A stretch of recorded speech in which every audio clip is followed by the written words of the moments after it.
Lëim hoti dëhre situata që tronditi shtëpin, frika e Albës, heshtja e limit dëhre një dyshim që në rukë mund të injorohet. Shtëpia e Big Brother Kosova ka parë debate, xhelozi, përplasje karakteresh dhe strategji loje.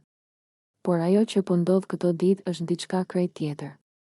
Është një situatë që shkon përtej spektaklit, përtej kamerave dhe përtej votave.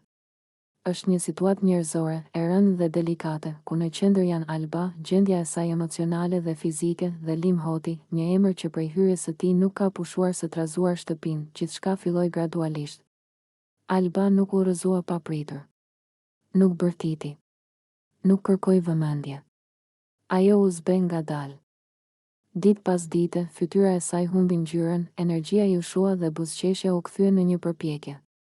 Banorët filluan ta vërenin që ajo rinte më shumë ulur, fliste më pak dhe shpesh vendoste dorën në bark, sikur po përpiqej të qetësonte një dhimbje që nuk po kalonte. Në fillim, Alba mendoi se ishte stres.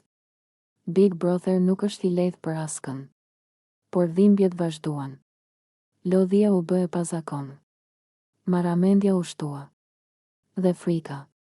Frika filloi të rritej brenda saj. Në një nga momentet më të qeta të ditës, Alba u afrua te Bias, personi që ajo e ndjente më pranë në shtëpi. Zëri i saj ishte i ulët, pothuajse i thyer, nuk jam mirë. Jam shumë keq. Bias e pa drejt në sy. E kuptoi menjëherë që nuk ishte thjesht lodhje. Çfarë ke? Alba heshti për disa sekonda. Dukej sikur po mblidhte guximin për të thënë diçka që i rëndonte shpirtin, kam dhimbje. Nuk ndihem si zakonisht. Jam me sëmur. Kam frikë. Bias ju afrua më shumë, instinktivisht, ke folur me produksionin? Alba tunte kokën ngadalë, jo akoma. Por mendoj se duhet. Pastaj erdhi fjalia që e ndryshoi gjithçka, mendoj se duhet të bëj një test. Bias u shtang. Nuk bërtiti. Nuk reagoi me panik. Por sytë e saj e tradhtuan tronditjen. Ajo e kuptoi menjëherë peshën e asaj fjale. Test. Një fjalë e vogël, por me pasoja të mëdha. Emri i Limit nuk u përmend në atë moment, por ai ishte i pranishëm në ajër. I pashmangshëm.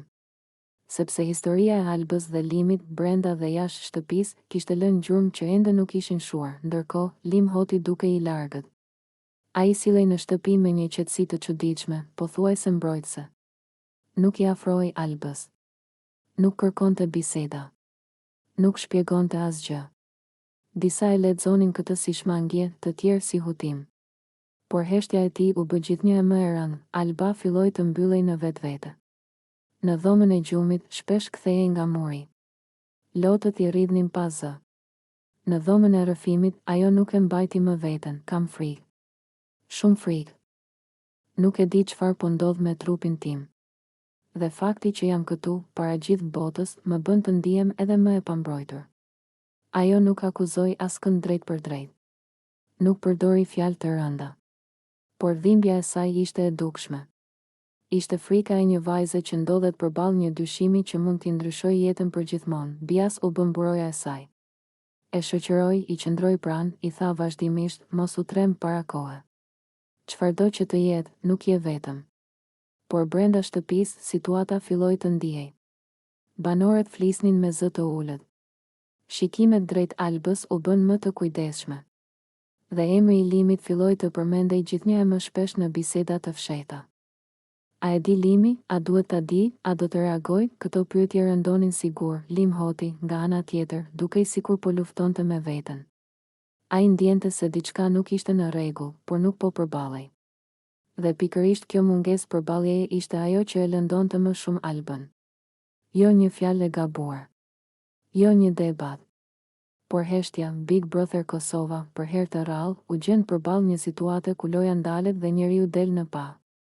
Nuk ishte më çështje strategjie, por përgjegjësie, ndjeshmërie dhe respekti. Alba mbeti në pritje. Në pritje të përgjigjeve. Në pritje të një testi. Në pritje të një reagimi nga Lim Hoti, ndërsa Limi, dashur apo pa dashur, ndodhej tashmë në qendër të një situate që nuk mund të fshihej më pas lojës, sepse kur frika hyn në një shtëpi, asnjë kamerë nuk e zbut dhimbjen. Dhe kur dyshimi bëhet real, Big Brother nuk është më vetëm një lojë, është pasqyrë e jetës.